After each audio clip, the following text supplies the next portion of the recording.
Good morning.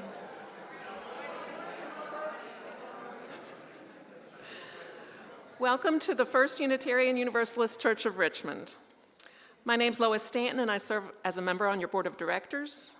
I'm a white woman in my 60s with short, wavy, graying red hair and glasses. My pronouns are she, her, and I'm wearing navy mostly this morning.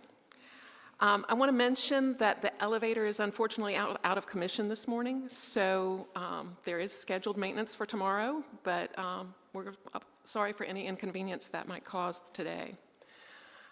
Our church began in 1833 as a liberal Christian community. We now are a community of many faith journeys and beliefs united in a single covenant of care. We're committed to being a deliberately diverse and fully inclusive community of adults, youth, and children. Together, we strive to bring our values alive in this community and beyond. Whether you're new to our church, a long-term member, or a member of another UU congregation passing through today, we welcome you here. If you're a visitor, we're glad you found us, and we hope you'll return again soon. Each service is a little different, our ministers unique, and our music ever-changing. The best way to discover who we are is to spend time with us over several Sunday services. You might also visit our website or our YouTube channel to stay informed about things that are important in our church and community. Thank you.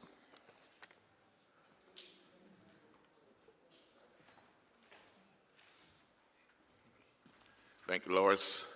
Good morning. And welcome to First Unitarian Universalist, Richmond.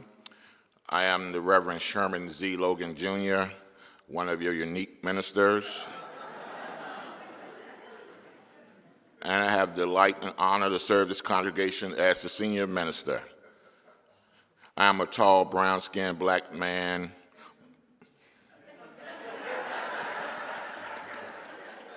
Thank you.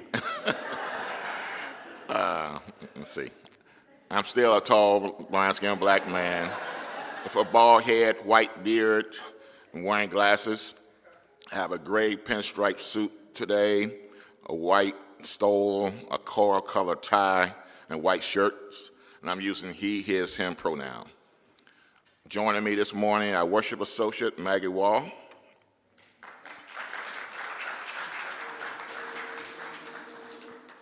Our worship and music director, Jamie Kirkpatrick.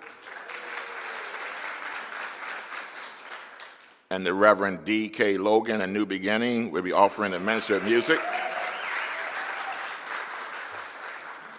Our hymn leaders are Barre and Judith and Hyatt. Helping us with AV is Eric G. and Cody.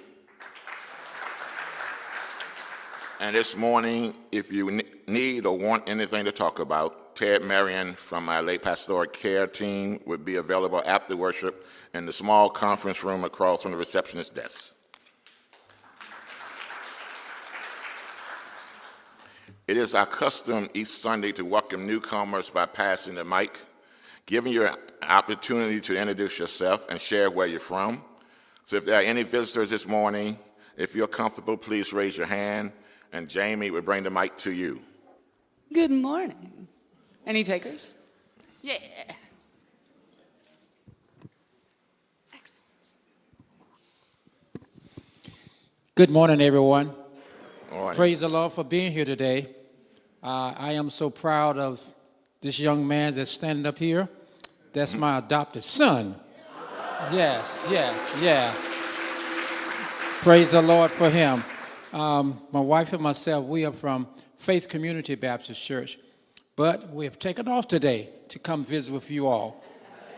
Never say that you're going to stay at your church every Sunday, and it's a good thing to get away to see how other people worship. So praise the Lord for being here today. Thank you so much. Thank you, Deke. Thank you.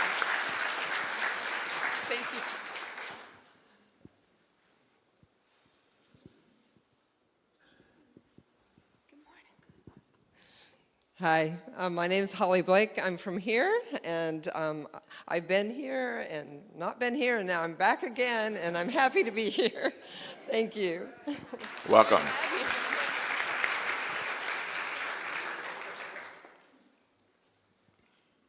We all know each other. All right. Thank you, Jamie. So to all of you who are here this morning, we're so glad that you're with us, and you are very much welcome here. So now it's time to greet your neighbors. If you're joining online, please enter your name in the chat. And those who are here in the great hall, please rise with body or spirit and greet our neighbors.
Now I want to invite Steve Salzberg to come forward to give a generosity testimonial.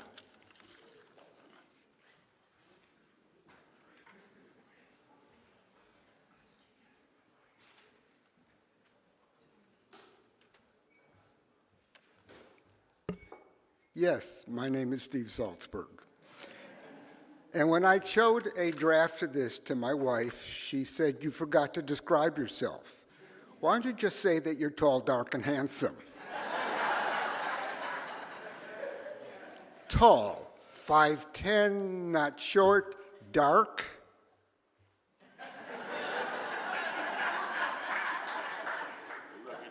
Not so. Handsome, I'm delighted that she thinks so. And in addition, I'm an 81-year-old white, not dark man, with white hair, white beard, wearing a textured blue shirt. Over the course of the year, my wife Sheila and I make financial contributions to support the causes and organizations that we care about, that are meaningful to us. But there's one special additional requirement that separates just two of those organizations that we support. What would our community, our lives be like if that organization were not there? We're not here. We're not part of our lives. That is the reason that we give significantly more to those two organizations. Those two are this congregation, and anybody that knows me knows, because justice demands risk. Yes, risk does great and important work that we support, but this congregation does so much more. Not only is it critical to our community, to me and to you, but it creates an essential caring space for each other. As I look around at all of you, I realize that I have developed friendships and informal support system through these friendships. Whether we think about that way, we create friendships with our informal support system. If we are part of, and the list is long, one of the faith groups, the quilters, the men's group, a seniors group, the Cardinal team, the RIS team, as I said, the list is long. Those friendships are part of our informal support system, yes? And on the formal side, this congregation has structures to help us in times of need or crisis, team kindness, lay pastoral care, caregiver support group, as well as the family ministries, and Rainbow Chalice. Not to mention our team of caring ministers that are always there if and when we ask for support. So the commitment to be part of the generosity campaign is really a commitment to support each other and to get the support each of us needs if and when we need it. Which brings me back to my original thought. What would my world be like without this First Unitarian congregation of Richmond and each other? Frankly, that is a disturbing thought. Thank you.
I call to worship the words by Margaret Weiss.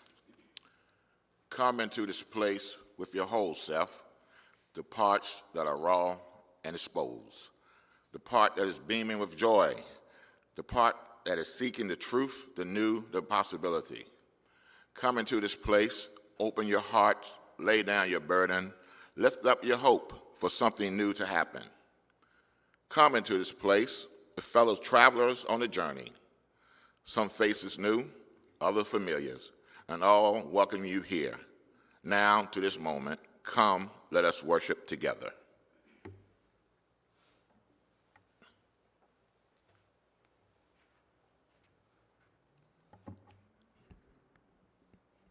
Good morning. My name is Maggie. I am a fair-skinned woman of medium height. My pronouns are she, hers. I have medium-colored short hair, and I am wearing a white top. Our chalice lighting for the day is The Door Swung Wide by Reverend Scott Taylor. We light this flame in a world where so much has grown dark. May it remind us that sparks can always be struck, and very little is inevitable. Most of it is a mystery and magnificent surprise, which means new and yet to be imagined worlds always await, which means a door has already swung wide with possibility waiting on the threshold, ready to pull us through. Please rise in body or in spirit as you are able, and join us in singing our hymn, Joy in the Morning.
Our reading today is I Wanted to Be So Many Things by Milena Babic, adapted.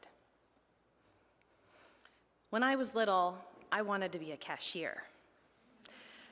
Now, almost 40 years later, I see how pure my wish was.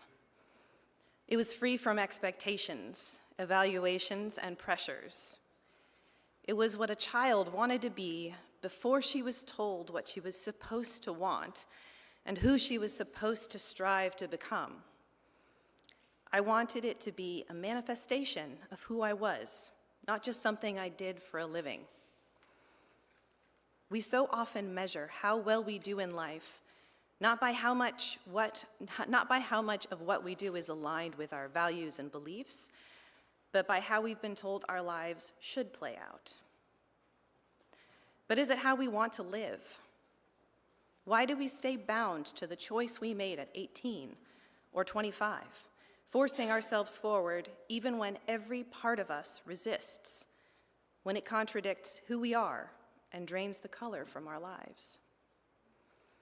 And somewhere along the way, many of us learn how to perform a life instead of live one.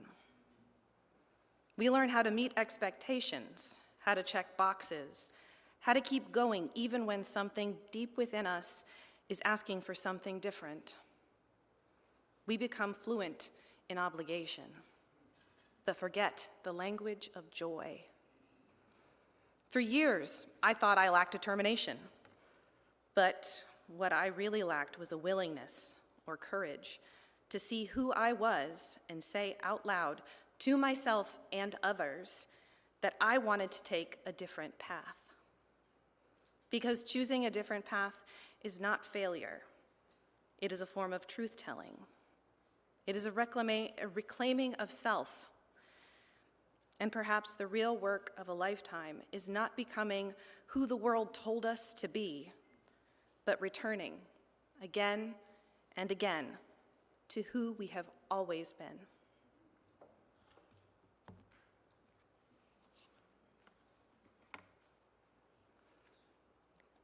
Now we welcome our Share the Plate recipient.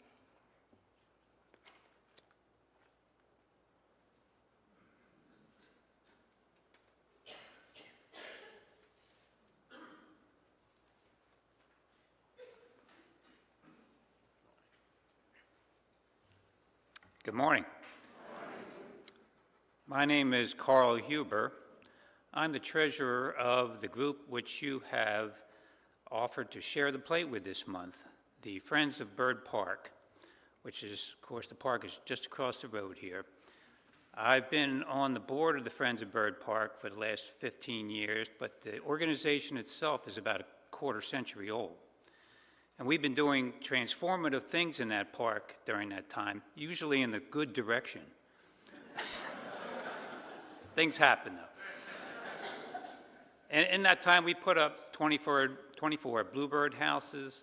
We've restored 6 azalea gardens.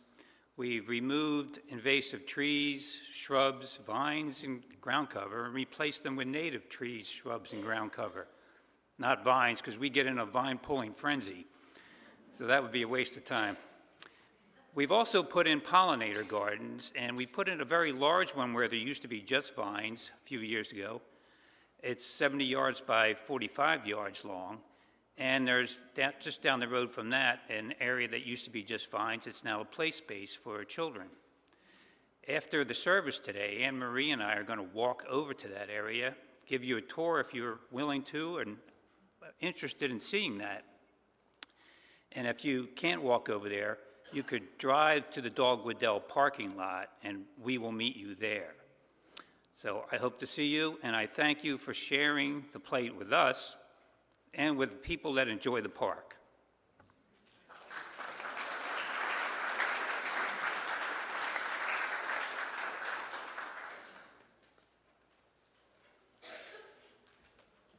Thank you very much. Please give generously. The ways to give are on the screen, and our ushers will be passing around baskets. Your donations are most gratefully accepted.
A meditation reading for a new beginning, John O'Donohue. And out of the way places of the heart, where your thoughts never think to wander, this beginning has been quietly forming, waiting until you were ready to emerge. For a long time, it has watched your desire, feeling the emptiness grow inside you, noticing how you will yourself on, still unable to leave what you have ungrown. It watched you play with the seduction of safety and the great promises that sameness whispers, heard the waves of turmoil rise and relent. Wonder, would you always live like this? Then the light, when your courage kindle and you step out into new ground, your eyes young again with energy and dream, a path of plenitude opening before you. Though your destination is not clear, you can trust the promise of this opening. Unfurl yourself into the grace of beginning. That is one with your life desire. Awaken your spirit to adventure, holding nothing back. Learn to find ease and risk. Soon you'll be home in a new rhythm, for your soul senses the world that awaits you. Let us enter into a time of silent reflection and meditation.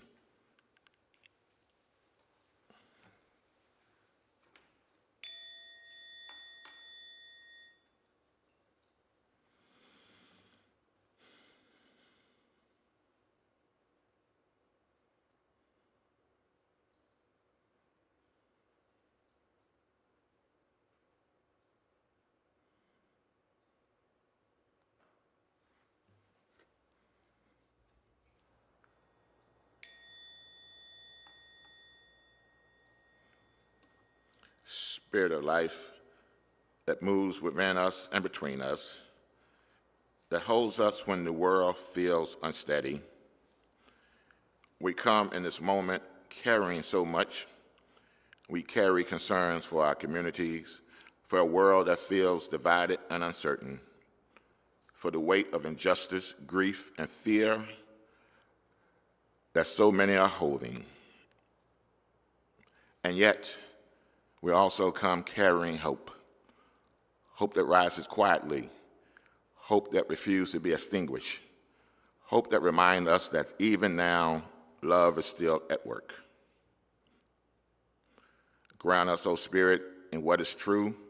When the noise around us grows loud, center us in compassion. When we feel overwhelmed by what we cannot control, return us to what is ours to do, to acts of kindness, to words of courage, to the steady practice of showing up for one another.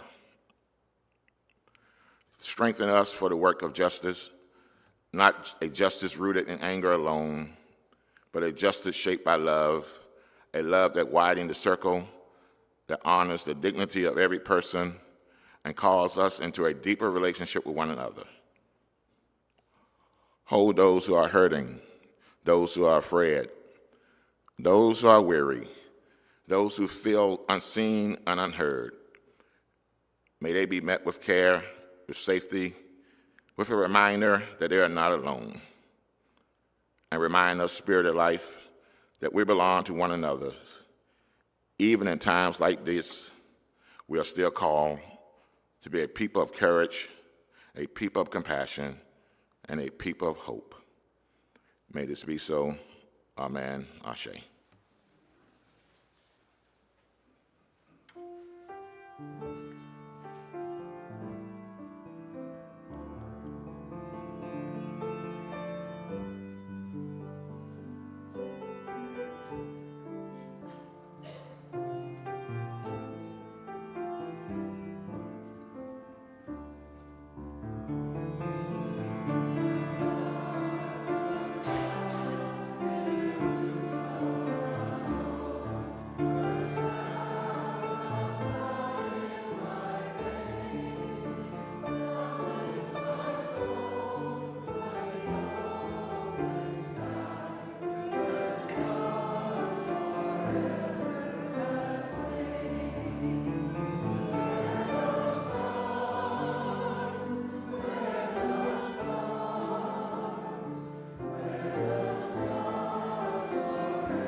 Friends, have you ever looked at your life, really looked at it and wonder, is this the life I thought I'd be living? Not the life you planned, not the life you imagined, not the life you told yourself was coming, but the life you woke up inside of. And I believe that is one of the most sacred questions we can ask, because it's not just about plans, it's about meaning. It is about calling. It's about whether the deepest part of who we are can still recognize itself after life has had its way with us. For there comes a moment in every life when we realize that our map and our reality are not the same thing. And when that moment comes, we are standing on the ground that matters, because truth itself deserves our reverence. Anytime we pause enough to tell the truth about our lives, we find ourselves in the presence of something deeper than ourselves, something that calls us towards wholeness, towards courage, towards connection.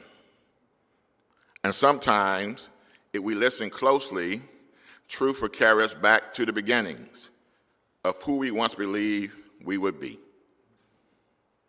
So you see, when I was growing up, I wanted to be a lawyer. I loved to argue, make my case, and plead my side. Ain't that right, DK?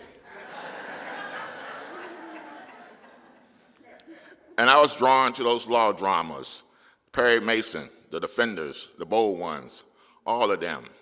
Something about the courtroom, the tension, the pursuit of justice, stirs something deep in me. I could see myself there, suit pressed, standing tall, making the case. But as I got older, I started to wrestle with something. That idea that everyone is innocent until they're proven guilty. And I thought, what if I know they're guilty?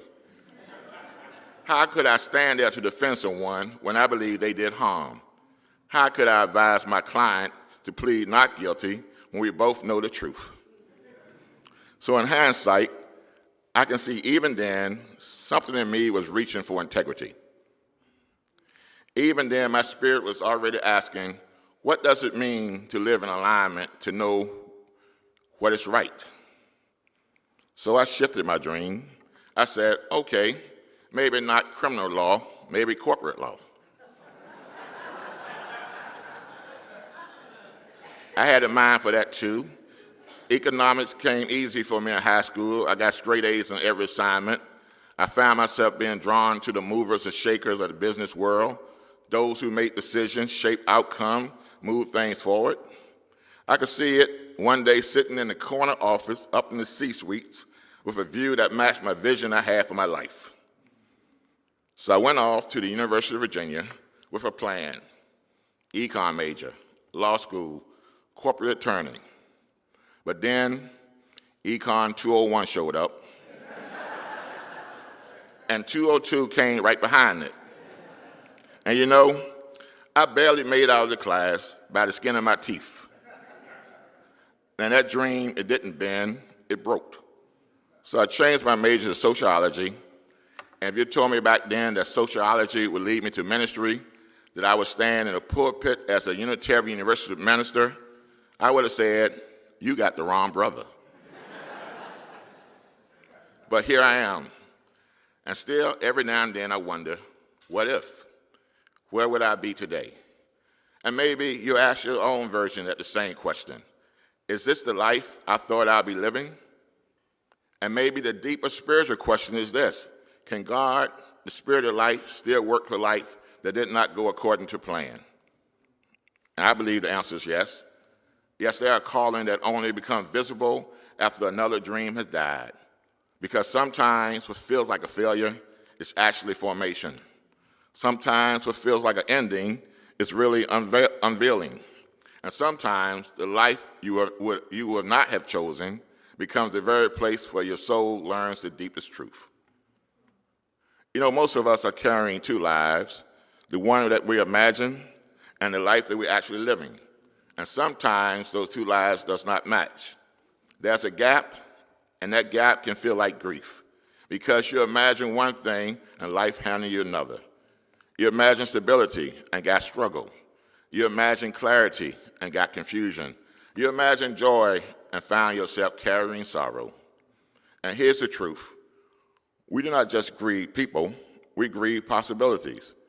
We grieve the version of ourselves that never got fully lived. And often no one teaches us how to grieve that. There's no casserole for an unlived life, no public prayers for a version of yourself you had to let go. But that grief is real. And in our faith, telling the truth about grief is not weakness, it's sacred. Because lament is holy, lament is telling the truth, and in the presence of the Spirit of life, this is not what I hoped for, this is not what I imagined, and yet, still, I'm here. And if we're not careful, the gap will start telling us lies. It will whisper, you messed this up, you missed your moment, you're too late now. But that's not always the truth. Sometimes the gap is not a sign of failure. It's evidence that life has taken a turn you did not expect, but not a turn beyond transformation. And I do not believe that everything happens for a reason, but I do believe there's nothing beyond the reach of the Spirit of love, and grace does not erase the gap. Grace meets us inside of it. So let's name it plainly. There are things that were taken, and some of us didn't choose our path. We're pushed off of it by forces we did not choose, by circumstances that made the road harder to walk and destination harder to reach. And we must be clear, not all limitations are self-created.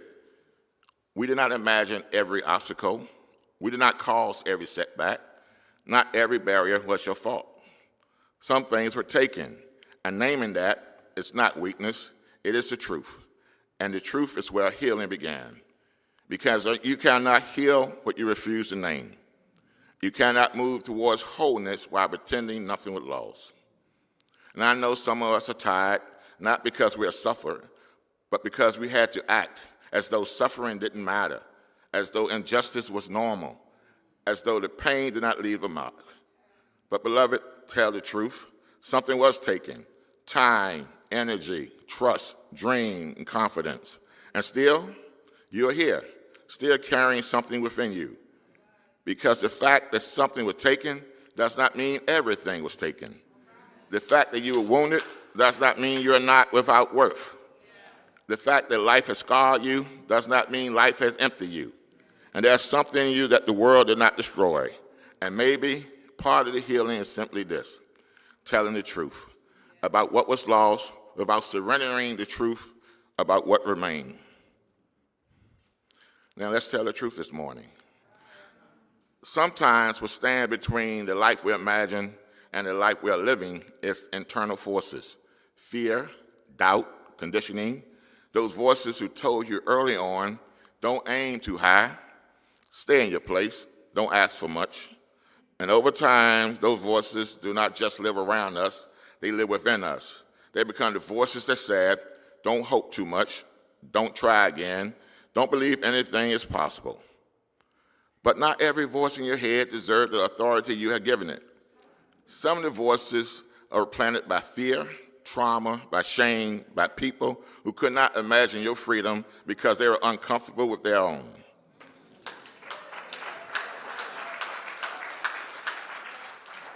And it's not just internal forces, there are external forces too. There are doors that were never open for you.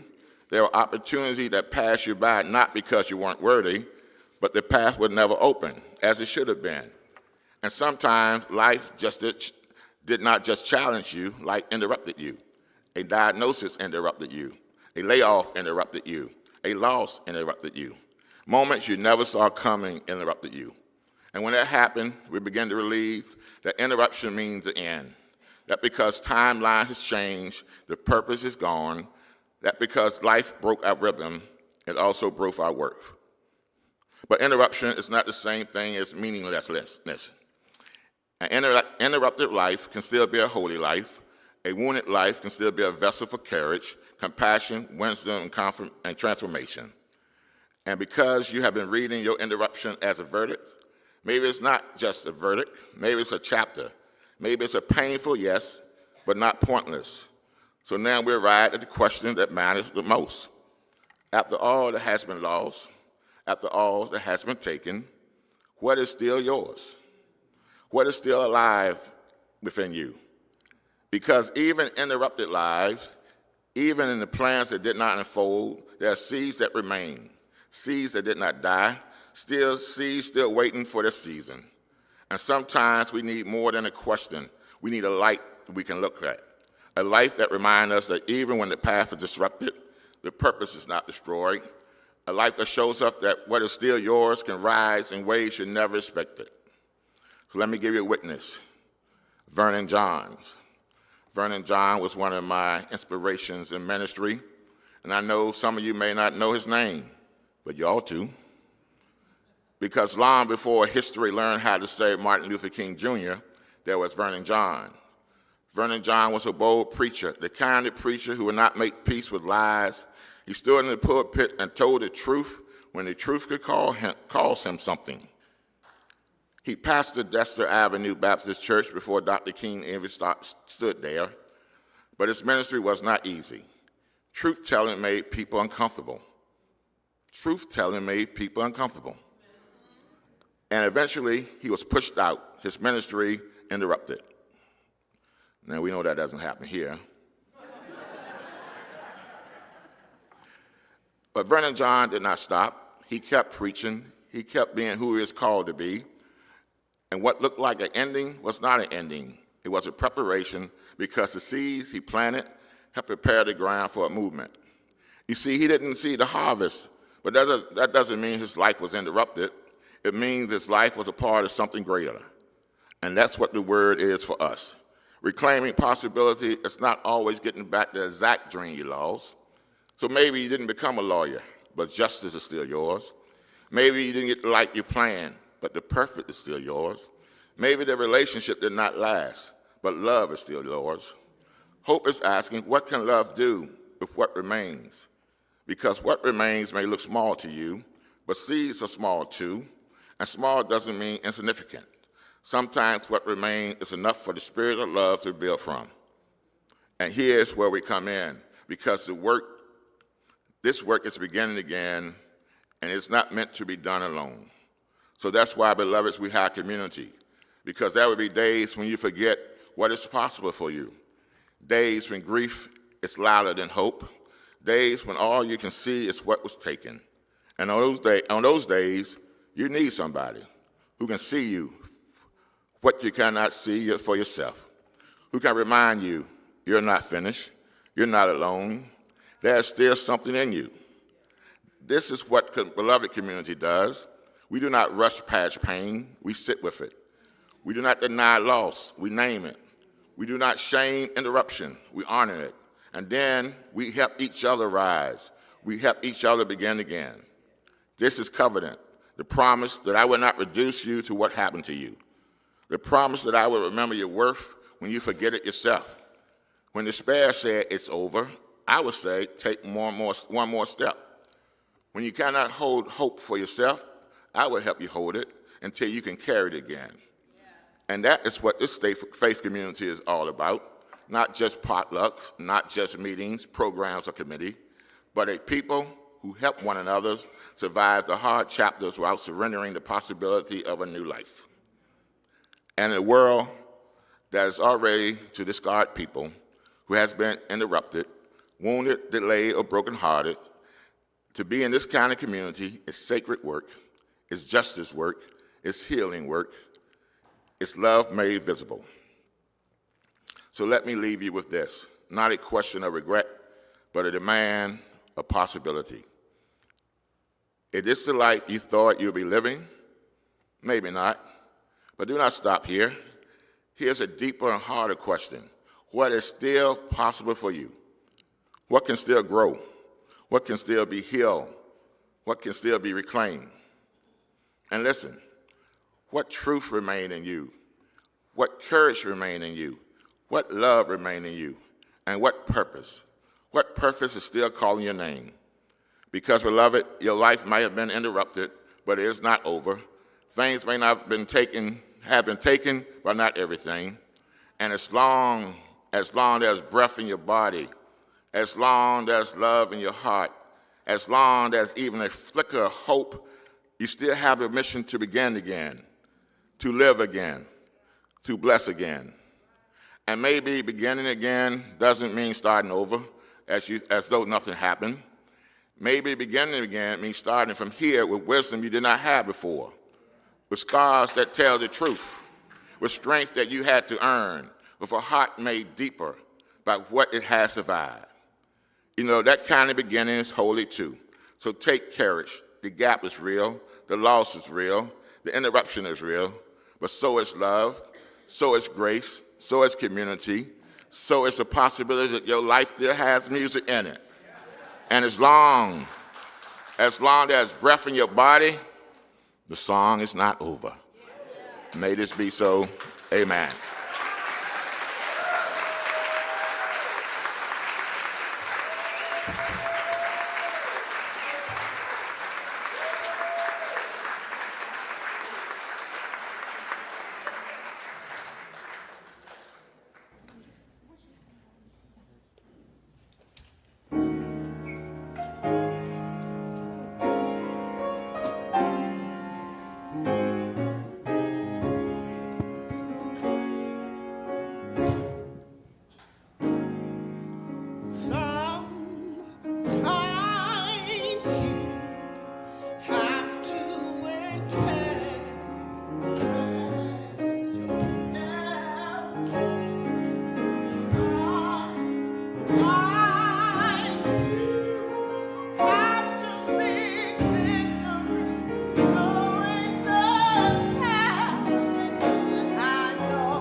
Speak over your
Our chalice extinguishing is Even When We Don't See the Entire Way by Reverend Michelle Collins.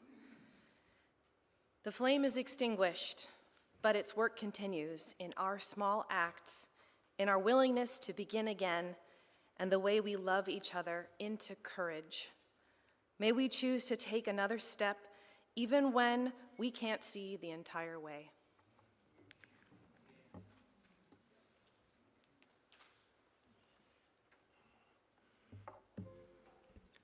Please rise in body and spirit as I give the benediction.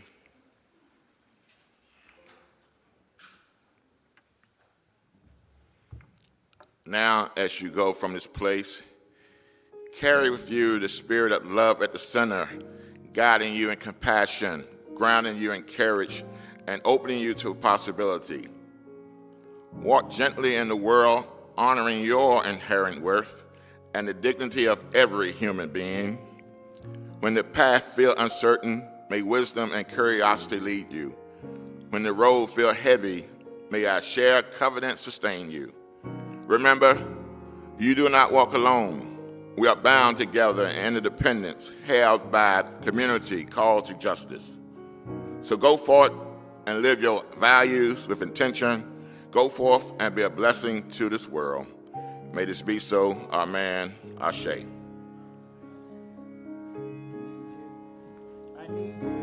I need you, you need me, we're all a part of God's body.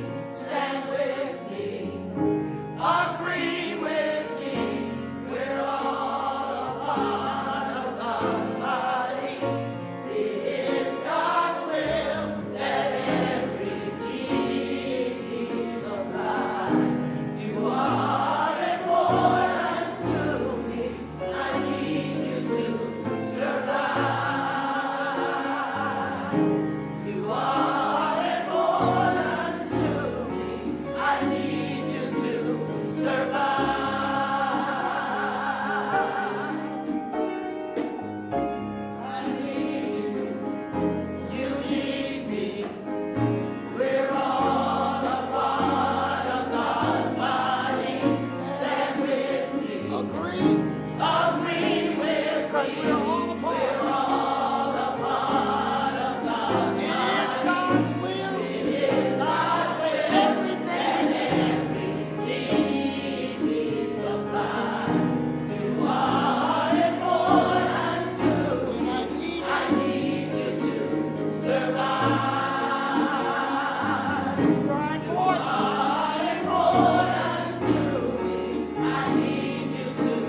Yeah, yeah.